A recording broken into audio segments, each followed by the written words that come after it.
No intro. How we doing on that rebrand?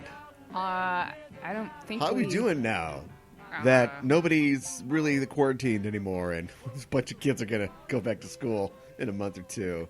Is that gonna happen? Is that really gonna happen? 'Cause that is seriously one of the worst ideas ever. Well, you know, there is. They've been tinkering with the courts, you know, and with I assume the federal, the attorney general, the whatever you call it, the federal defenders, right? Mm-hmm. So suits incoming. I'm assuming, right? Lots of state suits incoming. Yeah. So I don't know. We'll see. Not what we're here to talk about. No, we that's could true. talk about it for hours and hours, because nobody's inside anymore. So we're trying to think of a rebrand of the show, and I don't have any ideas except for, like, we just got the mask order, so that's good, right?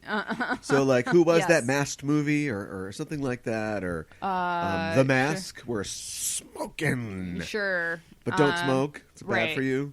I mean, we could go with, you know, if we're going for the mask theme, like, you know, tuxedo mask. I don't know. Oh, are you subtly trying to?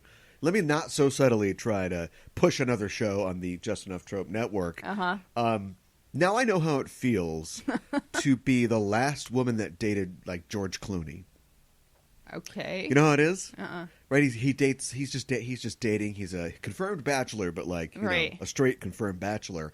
And he finally gets snagged by I can't remember her name, but his she's wife. You know, she's a She's human gorgeous. rights lawyer, and she's just like, it's like, okay, well, And I mean, she's gorgeous and accomplished, and yeah. So whoever the last one was is just like, shit. And that's me, because and this isn't good, but you know, somebody's got to profit or succeed over it. But everything that's going on in this horrible shit show of a year, conflict journalist Robert Evans is having a banner year as far as his career is going. You know, he's got like 6 podcasts running now. Because, you know, Gestapo, federal secret police are literally on the streets of Portland, where he lives. He's able to report on that, and he's doing great, excellent work. Wow. And, you know, not 18 months ago, I was talking bullshit in Star Trek with him on my Star Trek show. I'll never get him now. It's over. That's the last time. But I had that. I got to talk to him. So if you want to hear me talk to now famous conflict journalist and podcast impresario Robert Evans about Star Trek and about how booze is the cornerstone of human civilization, you can hear that on the Enterprising Individuals podcast. There you go. But other than that, the rebrand's not going well. You know who's good at rebrands? Who? David Bowie. Ah, yeah. I guess I hadn't sat and thought about it, but yeah. Literally, from station to station. No, from song to song, from appearance to appearance, he would change. You know, Madonna's got nothing on him. That's true. And I was, I don't know, just flipping through some of his looks the other day. Would a guy flip through David Bowie's looks? And I... What? That's that's an ongoing joke on the show. Oh yeah. I lighted on one that was like, that's a cosplay. I'm doing that as a cosplay. Oh yeah. It's interesting. Okay. It's challenging, and it's obscure. So that, you know, 2 people at a con of 8,000 will be like, I see what you're doing. Good. It's the screaming. I'll show you a picture. Yeah, I was like, I'm not going to know what this is. It's the screaming Lord Byron from the Blue Jean video. What? Right, and so. Ostensibly, Whoa. yes. Yeah, he's frosted. Like it looks like silver hair. Ostensibly, he's doing like a Valentino type thing, right? This is like right out of Arabian Nights or something like that. Yeah, right. Maybe we'll have to sort of workshop the cultural sensitivity aspect of that. Yeah, I think but everything else is incredible because his face is, you know, it looks like there's a light on it. That's all chiaroscuro makeup. And so in the video, you can see... when he like turns because he's performing on stage in the video, and when he like turns around, you can see that all the shadows are painted on. It's all made to look like he's in black and white, you know, in a high contrast. Like that's so cool. Yeah, I think it would be maybe Blue Jean. I mean, it's okay. It's the whole outfit, right? But maybe slightly less offensive sans turban. Well, yeah, you want to do the hair anyway, so you just skip the turban. Yeah. And then you got the blousy pants and the pirate shirt. Yeah. Paisley pirate shirt. That's awesome. That's my I've plan. never seen that I before. want to see what I can do. Yeah. I got to lose a lot of weight to be the thin white Duke, though. No. So we'll see.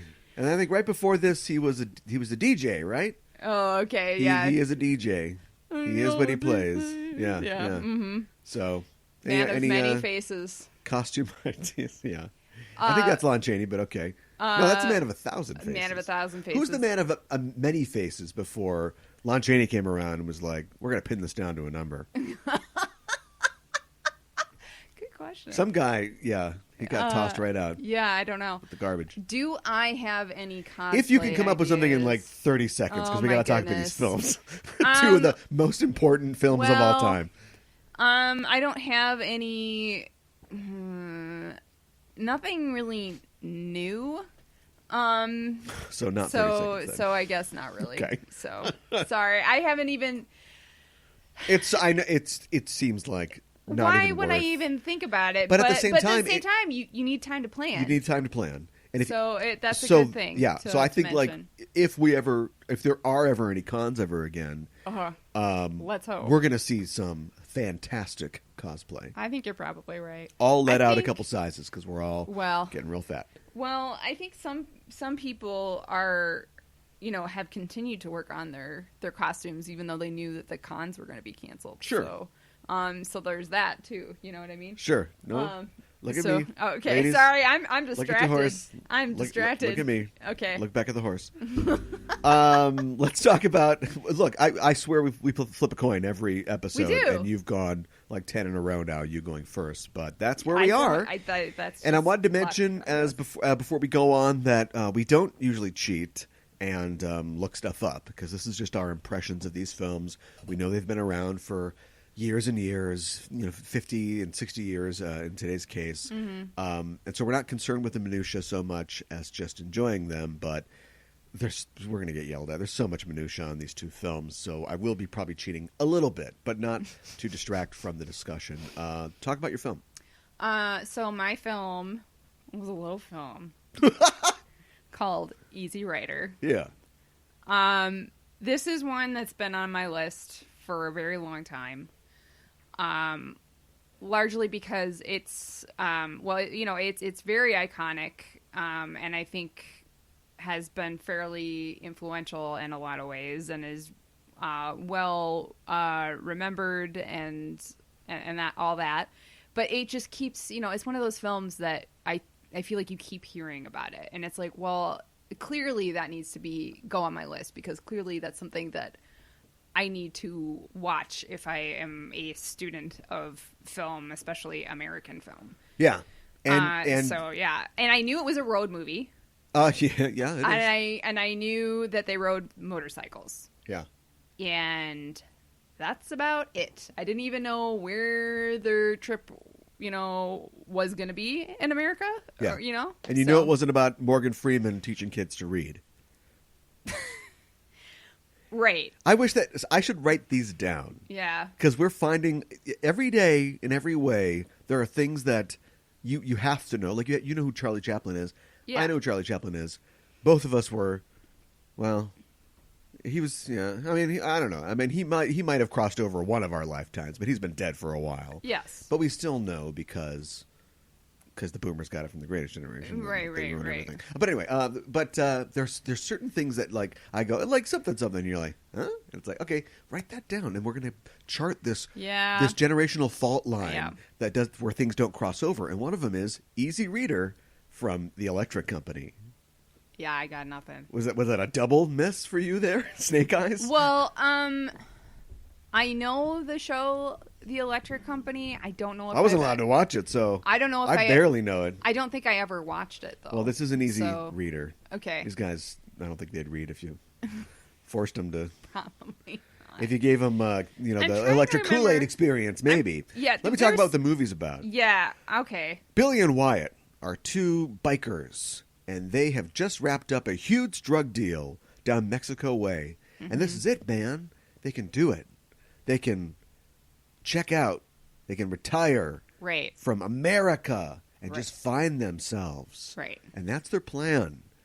And their short-term plan is to go to Mardi Gras so they can experience the Mardi Gras. Yep. And as they travel through the southwest of the U.S. on their way to New Orleans, they find out the American dream, it's got a dark side.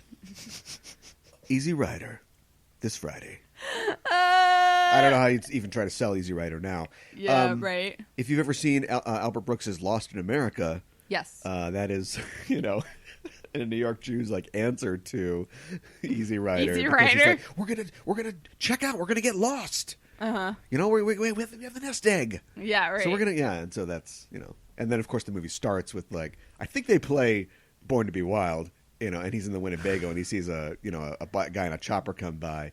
And he's like, yeah, gives him the fist, and the guy just gives him the finger. And he's like, okay, all right, yeah. That sounds about right. Yeah. So I'm not sure exactly what I was expecting, but this was not exactly what I was expecting. Do we want to lay the groundwork? I mean, people. Yeah. A lot of people, I think, are probably in your shoes in that they understand what Easy Rider is or was. Yeah, general concept. They maybe got the reference at the end of the first season of Venture Brothers, but maybe it stops there. So let's lay the groundwork a little bit. It stars, of course, Peter Fonda and Dennis Hopper, co-written by them. It's produced pretty much at the behest of Peter Fonda. I think he more or less got this made. And it's directed by Dennis Hopper. Which I just found incredibly fascinating that they were this much involved with this film. I did not know that. Jack Nicholson's in it. Yes. He may have contributed to writing. I don't really know, because I know that he was an aspiring kind of screenwriter himself. He wrote The Monkey's Head. Okay. And so I was like, where's Mike Nesmith? Was Mike Nesmith involved in this at all? I don't think he was. Oh, okay. Also, a weird little note here, the film 5 Easy Pieces, which he's also known for, Jack Nicholson, also stars Karen Black. Yes. Who makes a short appearance in this, has a much larger role in 5 Easy Pieces. And this was made in 1969, Easy Pieces made in 1970. And Tony Basil appears in both films as well. Oh, weird. Now, who's Tony Basil? Yeah, who is Tony Basil? Oh, Mickey, you're so fine, you blow my mind. Hey, Mickey. Hey, Mickey. What? Oh, chart it. Put it on the chart. No, I Put know it down. Hey Mickey. I know Hey Mickey, but who is Tony? Hey Mickey by Tony Basil. Oh, okay. Yes. Okay. A 39-year-old woman gets a pretty high charting. I don't know if it was number 1, but out of nowhere. Now, before she decided to just record she was 39 Hey Mickey. When she recorded that? I'm being nice. Because she's in her 20s in this movie in 1969. She was a actress, obviously, choreographer. She choreographed a lot of stuff. The only thing I can think of right now is the Once in a Lifetime, video, the David Byrne. You ask is a Shotgun Shack. Or whatever. She choreographed that. Okay. And so she was a choreographer for a long time, and then was just like, I'm going to cut a single, and suddenly was achieved pop stardom. So interesting life. Who was she in this? Was she the other? She was girl the brunette sex worker. Okay. Yes. Okay. The cinematography was by Laszlo Kovacs, who did this and 5 Easy Pieces and has worked with many, many people. Classic cinematographer. A lot of interesting, it's a seminal pieces in a lot of ways. with five EVP. Well, they're maybe five not so easy easy. pieces. Maybe these pieces are harder than you Easy think. Rider, both easy in the name. You're Of almost things there. in common. You got it. Yeah, got there. Done. More drugs in this one. Wow. Yeah. Although there's a lot of alcohol in the other one. All right. So anyway, stage is set now. American New Wave starts here. Yeah. Well, it started with. Well, we won't litigate that, but it's coming. Yeah. And here we are. Yes. This movie was pretty successful on its release, although I feel like a lot of people didn't know who they were rooting for necessarily. Yeah, I get that. I would say nominally, you definitely are rooting for the two leads. I would guess think so. These two wheeling and dealing cocaine suppliers. Yeah, I know. But I mean, who else do you root for in this? With their long hair. It's not like the. I don't know. Who do you root for in the movie that I picked? But we'll get to that. Yeah, I know. The theme is conflicted protagonists. Yeah, right. Well, I mean, I guess they're not necessarily nominally good guys, right? Because they sell drugs and stuff. But yeah, other than that, I mean, they're not bad people, but like... How could they be? You know who this is? This is Captain America, man. Yeah, right. I thought it was interesting he kept calling him Captain America, and he's got the flag all over his bike. So I wonder, like... The thing is, the way that bike gangs are, and I bet that is, I mean, the original is, I'm sure, in some rich guy's collection probably. Somewhere. They're but I think there was bikes. only a couple years where, I'm sure there's plenty of them on the road, and like it would be your dream to get one.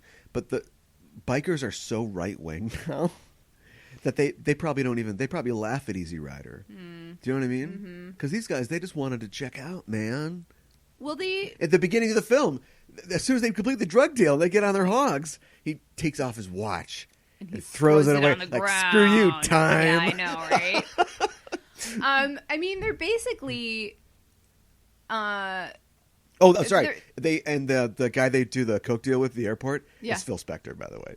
What? Yeah. Great. Yeah. Wow. It's awesome. I did not realize that. I love this movie. I've seen it a couple times, but I loved it this time more than I think I've ever loved it before. Wow. Well, like they're kind of hippies in a way, right? Oh yeah. Well, they want to be. You know, the thing is what I don't get is like they want to be so much, and I feel like maybe this is the lens of Hollywood because I wasn't alive then, but there seems like there's a lot of pressure to relax. You know what I mean? Oh my Everybody's gosh, talking about how much they want to chill out, and then they meet somebody and they're like, "Wait, are they chilling out harder than us? Are we chilling out the right way?" Right. And everybody's supposed to be, and even the guys that are chilling out are like, "We don't know how to grow food, man. These kids came from Berkeley. Like, we got no idea. Like, we need money, we need food." And they're like, "Okay, well, we're gonna keep just driving away." Well, I thought that was really interesting, right? Because Dennis Hopper is like, they don't know what the heck they're doing. They're not going to grow anything. And Peter Fonda's like, they're going to make it, man. Yeah. They're going to totally do it because he wants to believe that. Yeah. He wants to believe that. And also he didn't think about it much. Right. But he wants to believe that if you work hard, you'll be rewarded. And that's just like, and I'm like, I don't know anything about growing anything. But they did not look like they knew what the hell they were doing. And we skipped the beginning or the scene after the beginning where they just kind of show up and they're looking for like some water and a little gas, and they stop at a rancher's house, and they sit down for dinner with the rancher, and they're at the start of their quest for America. Right. They're from L.A. L.A. Yeah, from Los Angeles. Oh, okay. Yeah, right. Yeah. And this guy's like, I was heading up to Los Angeles when I was younger, and he's like this, middle-aged white rancher, and he's got a Hispanic wife. Yes. And he's got, 12, mixed-race kids. Yeah. And it's like, they found America right here. This is it. They will be driving away from America. Yeah. Every mile they go from here on in the movie. Right. Ooh, think about that. And the guy's like, and Wyatt's like, no, man, you got a nice spread here. I know, right? You really made something of yourself. This is great. Bye. Yeah, I know, right? Like they don't know what they're looking for. Now, I'm not criticizing their search, and the way this thing ends up, I think is absolutely like a waving of a red flag, saying, how could you? You can't even look for what you want to look for. Of course, this was in 1969. It was all written and shot before Altamont, before the death of Jimi Hendrix, who features in this film. Wow. This is that the crest of the wave, that Hunter S. Thompson writes about. Like it's starting now. The disillusionment starts now. And you got that's definitely in this film. Yeah, and you got these kids who they don't know that they're going to grow up to be the boomers, and they're going to do whatever they do. But you've got like guys like Wyatt and Billy who are definitely too old to tune in, turn on, and drop out. You know what I mean? They're not going to fit in on a American Bandstand or something like that. Right. So they're just frustrated, and they don't know how to let go of what's already here and has been here for 200 years. And if I sound a little preachy, I don't know, but just capitalism and just the way that we're living our lives in America. The idea of you can get what you want, but can you? Yeah, I think that's a really big question throughout the film. Like, can you really get what you want? Yeah. And do you even know what you're looking for? Which is what you were that's suggesting, U2. That's going to come later. But okay. Well, U2's the only band that's not in this film. Well, yeah. The music in this, just to talk about that real quick. It's kind of like a concert film. Yeah, the music is great. I mean, and a lot of it's like, oh, yeah, I could see this We as a bought road these songs. song. We're using them. Yeah, they right? play like most of a lot of these songs. Yeah, they really did. And like they're large swaths of the film where they film them and they're just on the road.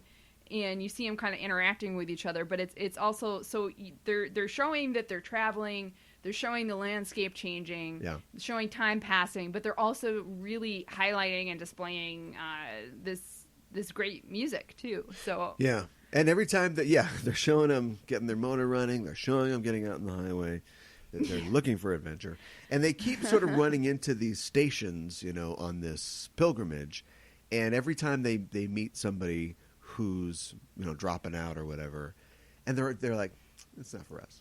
Right. You know what I mean? So they go to the commune, and there's a lot of it's like a theater camp, extra camp. That was a little much, but yeah, and it seems all right, and they find some honeys and stuff like that, but they're like, yeah, it's not for us. We got to keep going. Yeah, right. All right. Well, where are you going to end up? They were invited to stay. Are you going to end up in a cemetery on acid? Yeah, you might. Yeah, exactly. Yeah.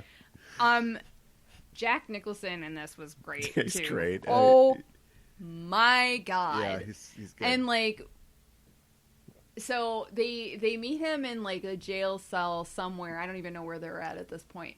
Wherever the parade was. Yeah, they join a parade and they're like, we're just gonna ride our bikes in this parade, and the cops are kind of parading like, without a permit. Do you know who this is, man? Yeah, exactly.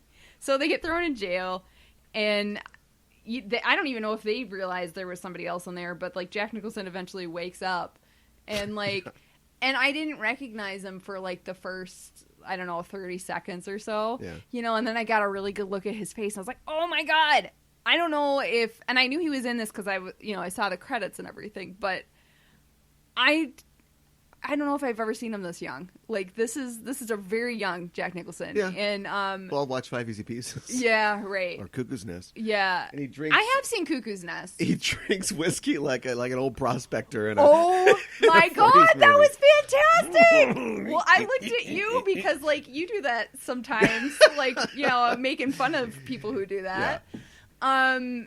So that was, but he did it like straight faced. And it's like he's such an interesting character because he is the fish with legs in this case. He's somebody who, he's a lawyer for the ACLU in the Deep South. I know. But he's, you sense that he would want to drop out if he could. And meeting these guys was like, hey, all right. Little does he know it's a road to destruction. But he takes off with them. But even in his town, and it's his town, but he has more pull than they do. They're thousandaires, with cool bikes and everything. Right. And they're in jail. And he's just, he's in the jail and he's like, can you get us a cup of coffee and some cigarettes? Oh, thanks. And then later on, he's like, okay, no, don't tell anybody about this. And they're like, oh, sure, don't worry about it, Billy, or whatever. Yeah, right. And of course, he's rich and he's privileged. And so. Yes. But. Yeah, I just love the the fire place camp scene. Yeah, where they're trying to get him to do weed, and he's like, "Well, I don't want to get hooked. I can't get no hangover. I know. I can't get it. It's not habit forming. It's the cheapest drug there is. I know. And like he's like, oh, I'm already hooked on the alcohol pretty bad, but he, then he does it. I also love, when he was like, oh, I wish I could come with you guys, and Wyatt's like, oh, well, do you have a helmet? And I love how he says that, right? But it's not like Billy has a helmet.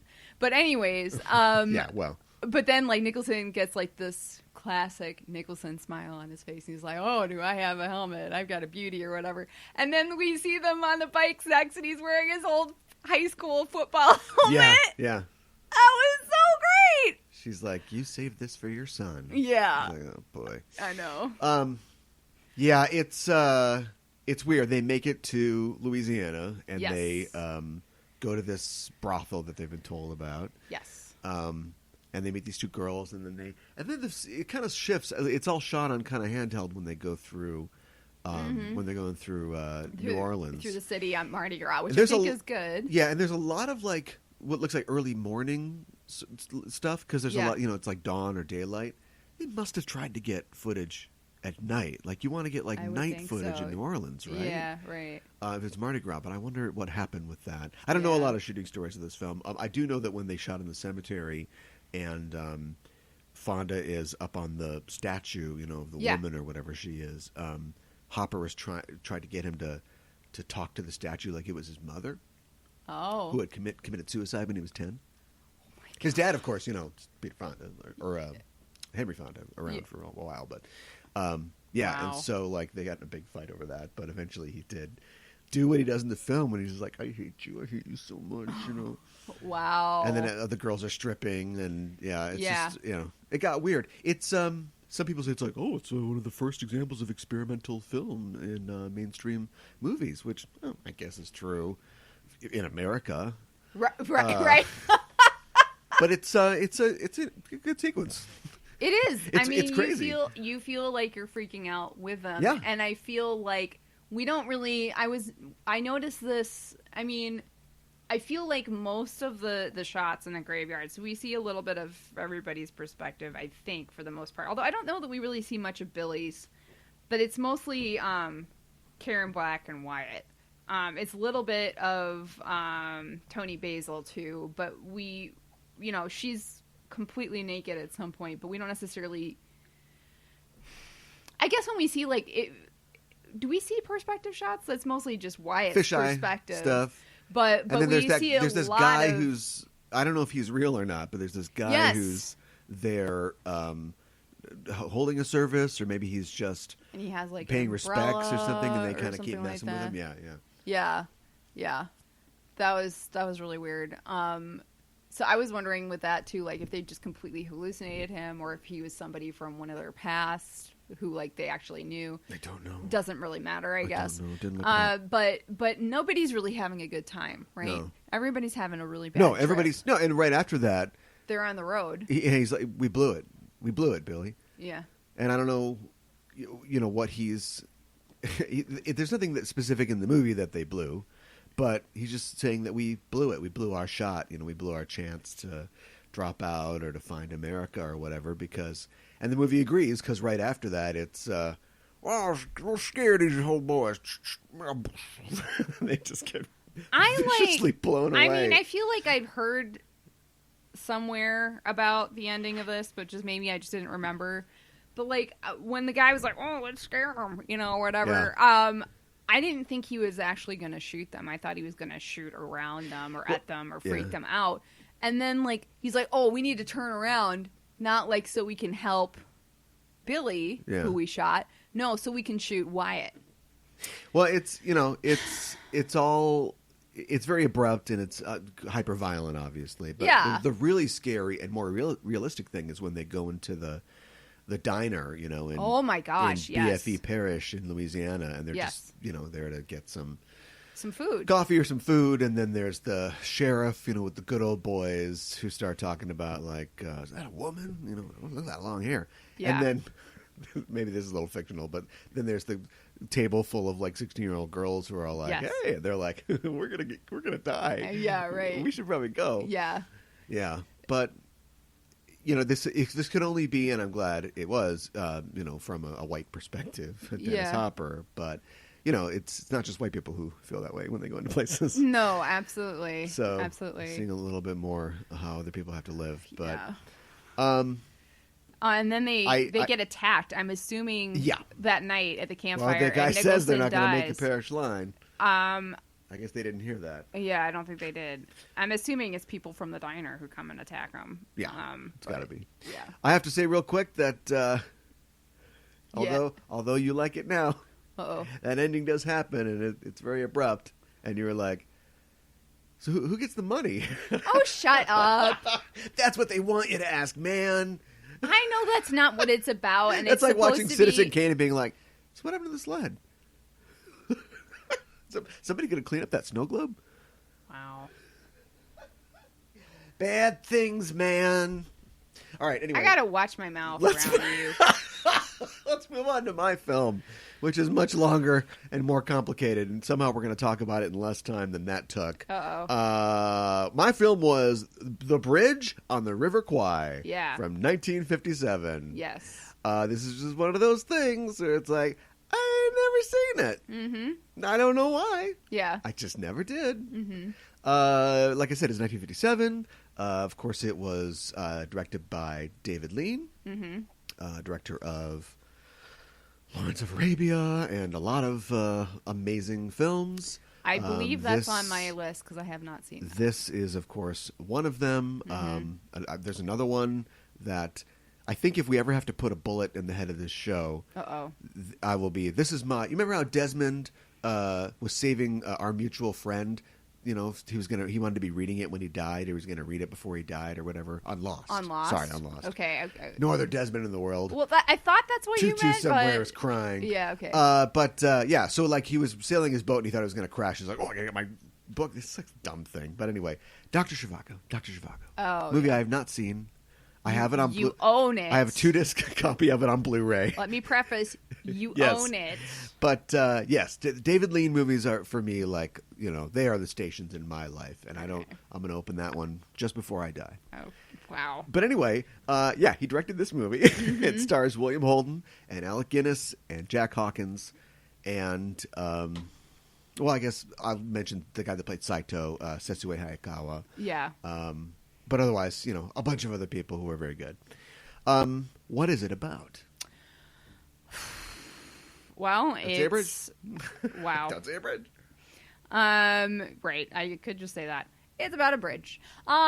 Is it a proper bridge? Yeah, right. The film takes place during World War II, and it is the action of the film takes place in the South Pacific.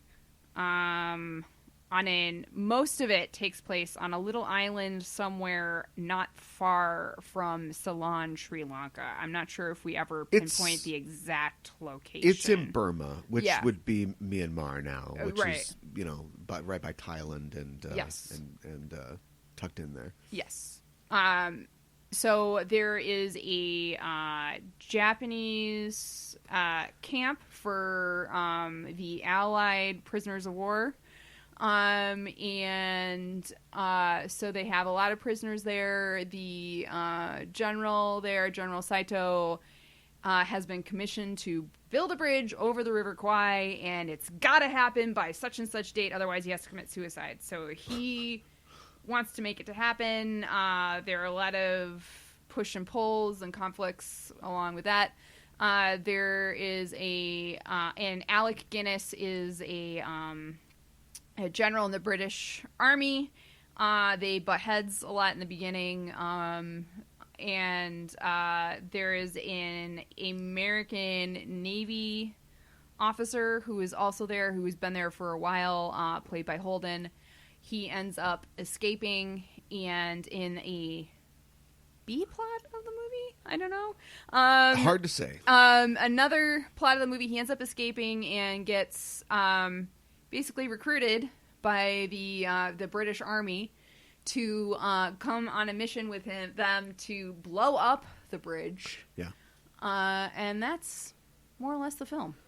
Yeah. It was shot in then Ceylon, now Sri Lanka. Okay. So a lot of things are turning over. Ceylon. I was saying Ceylon. I think it's Ceylon. Ceylon. Okay. Yeah. Where the tea comes from. Okay. But that's complicated. There's a lot of it was based on a book written in 1952 by a guy named Pierre Buell or something like that. Okay. Who was in a situation like this. I think he was part of this. There's a lot of historical inaccuracy, but it's based essentially on the real life Burma Railroad, or the Death Railroad, that the Americans were forced to work on. Okay. That, like, just as like it says in the film, led from Singapore across Burma. Okay. And so, yeah, the conditions are bad in the movie. They were way worse in real life. Okay. Interesting. Do you ever see any POW camps in the Pacific? I keep looking for ways to recommend the Wow. specific, and it's I just don't like, know. skip it and just watch Band of I Brothers. don't know that we do. Honestly, Yeah. we see a lot of really horrible conditions, but I can't remember. Horrible atrocities. Yeah, right. But I can't remember if we actually see But anyway, any war camps. yes. Yeah.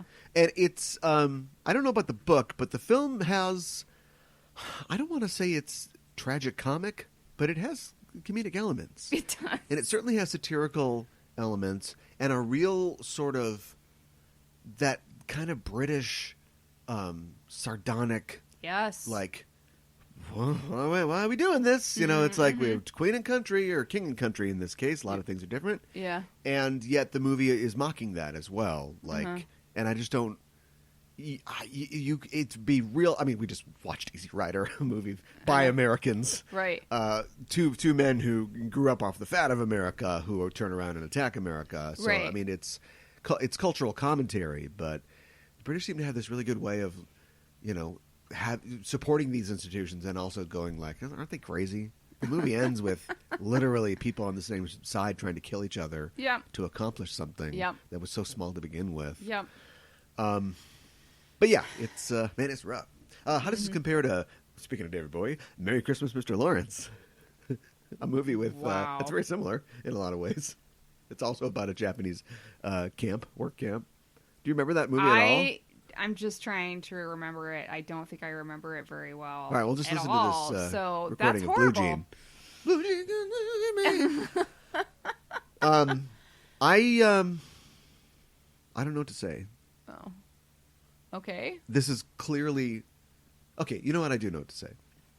This is a clearly epic, well-made film. Yeah. That is incredible in a lot of parts, and the cinematography. Well, the directing by David Lean and the cinematography by I think Jack Hildyard is they're showing off because this is 57. I mean, we've got film figured out at this point, although we still can't make day look like night. No.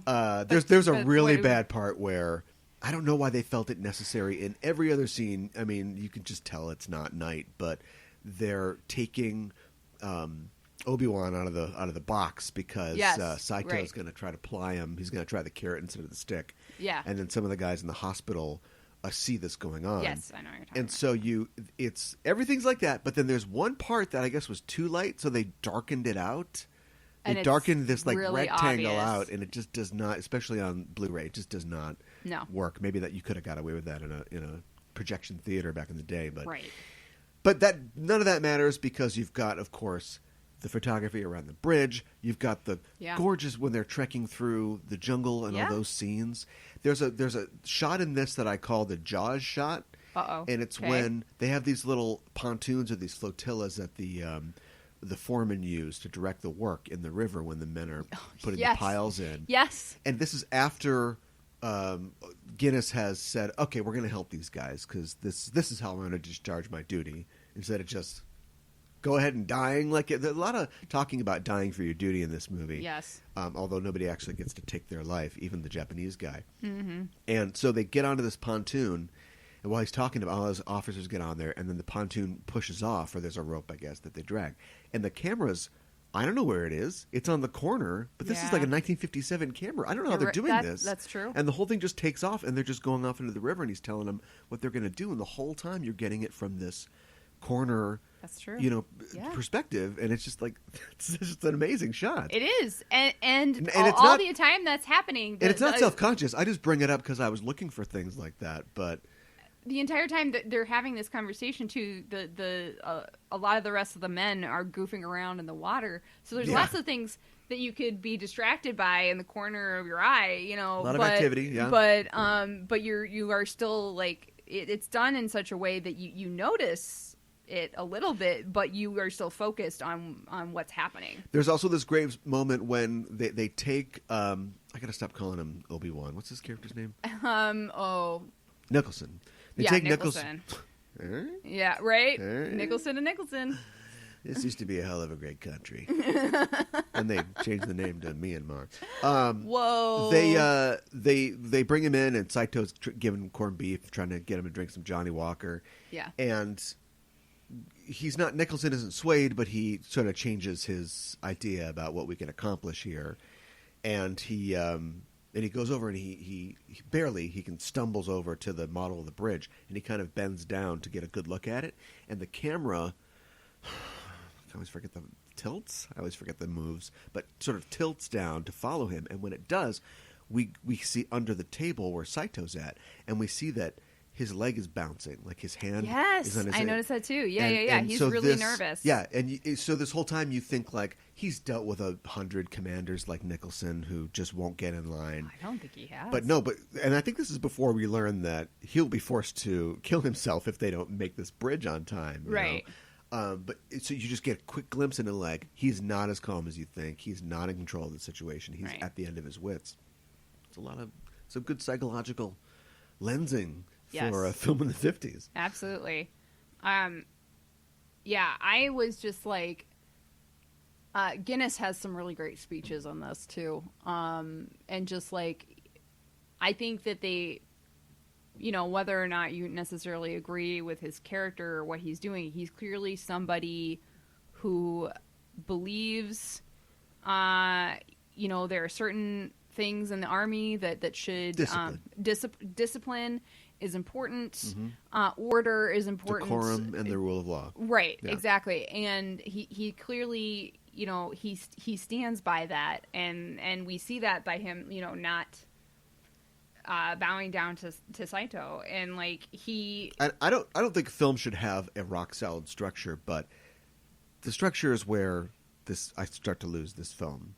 Like this film is beautiful. I think I hate it. Whoa. Because it doesn't. You can't just leave.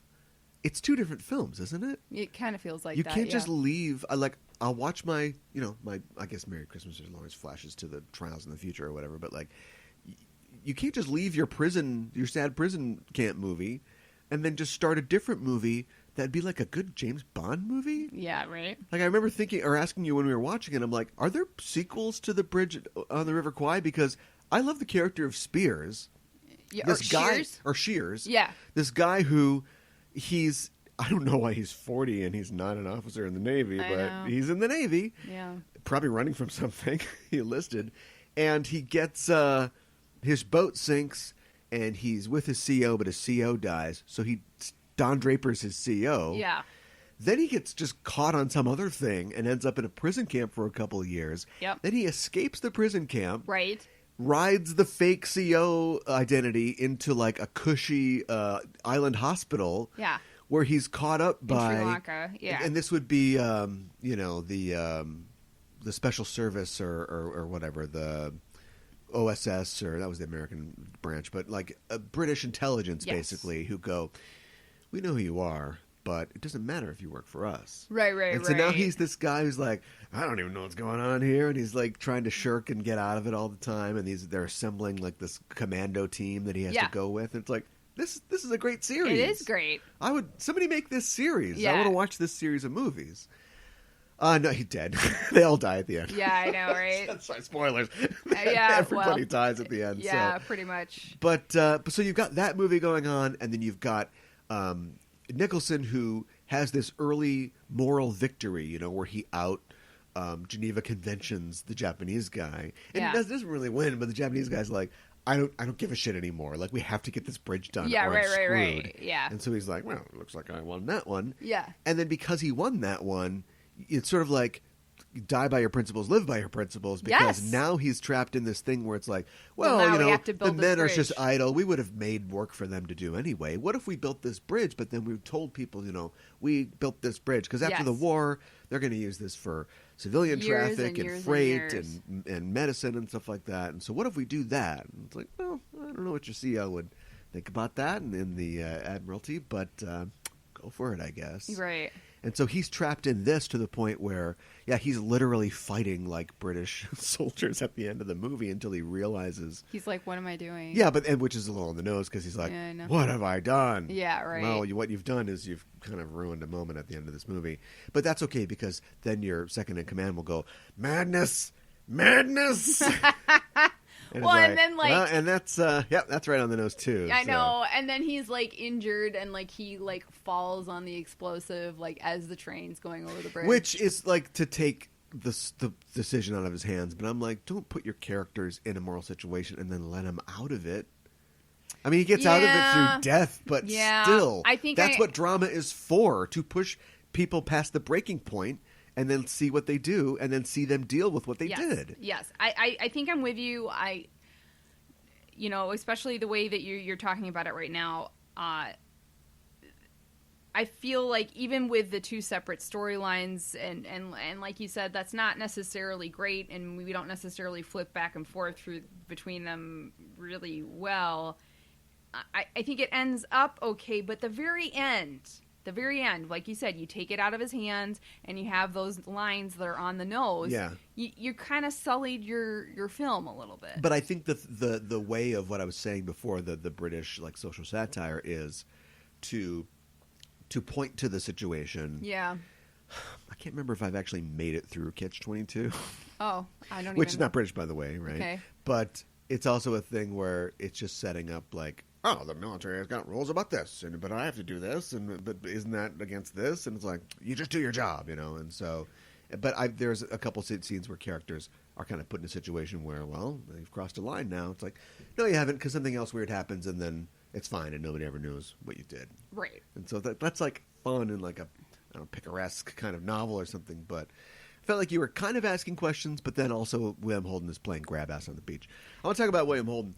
Yeah. I love William Holden. I think I love every movie that he's in. Yeah. I don't think that he's like a great actor, but he's a screen star. And he's not even a great screen star because like he's like beef jerky, below the neck. But he's got like a fat head. He always kind of looks like like a bulldog, but God damn it, he's in so many movies. He's in Network, he's in Sunset Boulevard, he's in The Wild Bunch, which if you don't pick, I'm just going to put on the show someday. Okay. He's just been in so many great films. Yeah. Like Karen Black. She's just been in so many films that I love. Yeah. Let's get those two together. I think they're both dead. But yeah, he's just great in this. And like I said, I just would have loved a long-running serial with him in the role of... It's just, I would have loved it too. Cheers, he's busting heads, jumping in and out of bed. I mean, I guess I do want to talk. I think that would be fantastic, first of all, and it is totally a lot of like plastic a James explosive Bond. around. Right. There are, like we mentioned, a lot of really great like comedic moments in this, and one of them is when they're talking about going to blow up the bridge, and he clearly still doesn't want to do it, even though he's said that he will. And they're talking about, well, have you parachuted before? And he's like, oh, no, I haven't. And so he's like, oh, phew, I can get out of it. And they're like, oh, well, we'll schedule some tests. And then test jumps. Yeah, test jumps. And then the guy comes back and he's like, well, they don't recommend it because you jump once, you have a 50% chance of hurting yourself. Second time, you have about 80, and I don't think that's how statistics work, but yeah, it progressively went up, and then like so we think you just you just need to go on the mission, and you just need to jump, and then there's like a beat, and he looks at them and he's like, with or without a parachute, and they both erupt into laughter. Righto, yes, yeah. Jolly good. Yeah, like good one, and then he kind of like is like, I guess that was funny. Jump off this balcony and get away? Right? Yeah. But yeah, that was great. It's there's more to say. There has to be more to say. The guy. So anyway, yeah. If this was made later, if this was made in the '60s, or if you gave, forgot to mention that Terry Southern also wrote the script for Easy Rider. If Terry Southern got a crack at this, we would have made a farce out of this. Oh, and there are elements that are farcical, like when Nicholson they're nearing the end of the project, and he goes into the hospital, and the doctor guy. Who's been madness? He's been the guy who's been the sanest one in this whole bunch of bananas the entire time. He's like, you got some malingerers here, right? That happens, right? He's like, these men are all like in trouble, like they're all hurt, they're all sick, and he's like, let's You want to give me soldiers. Yeah, right. So he goes in and he gets a bunch of guys, and these guys are literally just doing it because they care so much about their CO. Yeah. And they walk out of the hospital, and there's like this calliope music playing. I know. Like they're a bunch of goons, which I they know. are. Well, and a couple of them are not walking that well. No. Like, and who knows about the others? You know, maybe they have ailments we can't Did the guy see. get shot in the foot because he's feet of clay? Because these militaries have feet of clay. Maybe. I don't know. Let's answer some questions that you asked me, but other people might not know. I want to say something real No. quick. One nitpick. So Colonel Saito, Is this Itidakimasu with Usagi? no, this is a Japanese pronunciation gripe. Guy's Japanese. No, not with him. Oh, sorry. People saying his name. Yes. His name is Saito, Yes. not Saito. I can't. Orens. Yeah. So many people said his name, Saito. At least Clifton did, and Alec That's Guinness. Saito. Yeah, Clifton did, and even Alec Guinness did it at least once. Red Hot Saitos. Yeah. So, anyways. Yes. So anyway, yeah, and he was good too. Mm-hmm. Guy who played Saito. Yeah. I love they're just dueling Trumps because they're both like, I take no responsibility for anything that happens to you. It's all in your head after this. Yeah. And then later on, he's like, well, we could have got started on the bridge a lot sooner, except for that unpleasantness, which was not my fault, of course. You're fighting the war still. You I know. What do you want to do here? I know. You asked about what the thing was, the stick that Yes. Nicholson carries around. Yes. And that is a swagger stick. Okay, like the name. It's usually just like a riding crop or something like that. It's Okay. so dumb, but it's just How did that get started, I wonder? the Romans. Really? Roman commanders used to carry like a vine stick, or like a branch around, kind of as a symbol of authority. And it was, it's authority because authority is pain and punishment, right? Like, because I will whip you. Right, but it was Right. the only thing that you could whip a Roman citizen with. A slave, hit him with whatever you want, but a Roman citizen could only be hit with something that was held by, a superior officer. Oh, wow. Okay. So it's like, well, that's something we could probably drop. But of course, Patton and Monty and everybody else, kept him around still because this whole thing is just swinging dicks. Wow. What Okay. else? You asked about what else did you ask? Did you ask about the suicide pill? No, it was the L pill. Right. The lady speaking in English on the radio. Yeah, she said it was Radio Tokyo or Tokyo Radio, and I was like, why is this in English? Tokyo Rose. Tokyo Rose? So she was Tokyo Rose? Well, she was one of them. In World War II, the Japanese had female DJs that would be on radio stations, and they would play news updates, and they would play music, but it was all propaganda, and it was all designed to demoralize the GIs, which is why in the film she says, we're signing off Tokyo Radio. Don't volunteer for anything.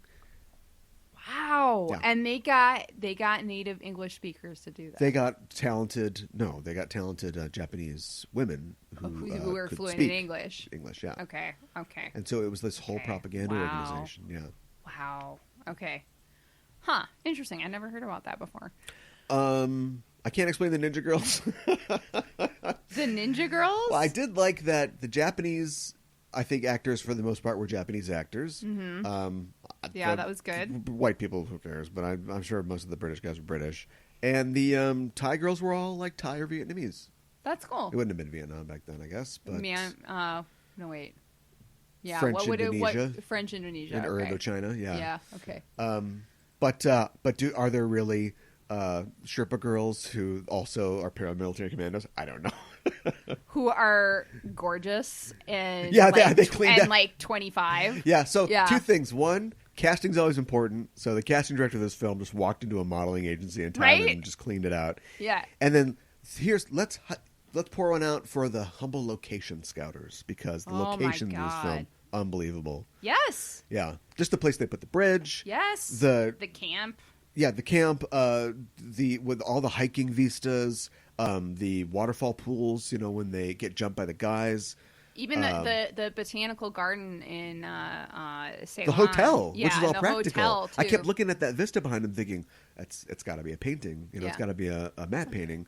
Well, that's just a hotel somewhere. Yeah. They must have spent a fortune in 1957 bucks on this film. They must have. What else? Madness. Yeah, right. There was something else I was going to say. Oh, the USO show. Now, I don't care.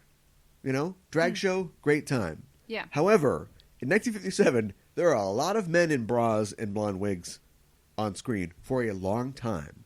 Is the movie in 1957 trying to cast them as girly men or whatever? Their duty was to resist, to malinger, to not get this bridge done, and they have kind of laid down in this is not how Nicholson sees it, but there's just so many men in dresses for so long, and then when he's giving his big speech at the end, you could just show the men, but they cut specifically to the one, Irish-looking guy. I know he's British.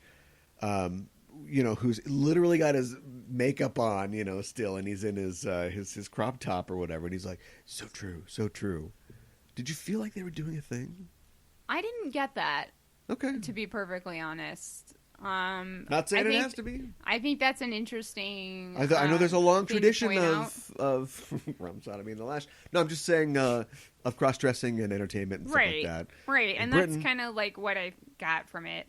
I did think it was a nice touch so I don't know, like we were talking about, when did they have time to build the stage? Yeah, they built the stage. When did they have time to make their costumes, make their wigs? They had one single blonde wig. What they pay the musicians with. Right.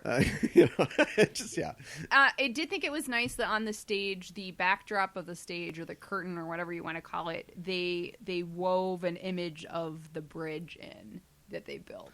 No, that was nice. Yeah, they built I don't know what you call it, a sculpture or assemblage or. Right. It was like wood.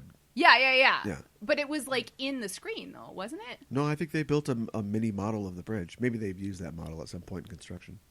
Huh. Okay. It's real! Yeah. But, Madness. Yeah. Anything else? I like a movie where I think that, you can black up and it's totally necessary. That's not what they were doing. No, I know. So what was the character's name? The British guy, Warden, was that his name? Sure. So we see him very early on at the botanical gardens, playing with this plastic explosive, and he's just casually tossing it in his hands. And we're just like, what? And then it freaks Shearer out, and he kind of just tosses it at him, and he's like, whoa! And he's like, oh, it's not activated. It doesn't go off unless it's activated. And he's like, oh, no. Right. Well, I mean, you might have to explain to audiences in 1957 and you in 2020 how plastic explosive works. Yeah, I get it, but I just thought that was. It was kind of comedic, It was a nice, nice touch. Not as much bridge building as I was led to believe. 5 out of 10. Whoa! Where's all the bridge building? It's totally ridiculous and a comedy of errors, but the ending is fire though. The ending is right up until madness. The ending's pretty great. Yeah. They're like, kill him, and then he's like. And then, I don't want to stab Obi-Wan. I know. And then Holden's, coming across the river, and he's still saying, kill him! And he's getting fired at. Yeah. And he's, still, kill him! So anyway, definitely recommend both films. Yes. Yes, that's it for the show. We got to beam out of here real fast. You can find us on Facebook and Twitter. We'll be back with another episode of Just Enough Trope, Sunday night, Monday morning. Check out all the other shows on the Just Enough Trope Network. And that is it. We're signing off. What do we say? Stay healthy, stay safe. Yes.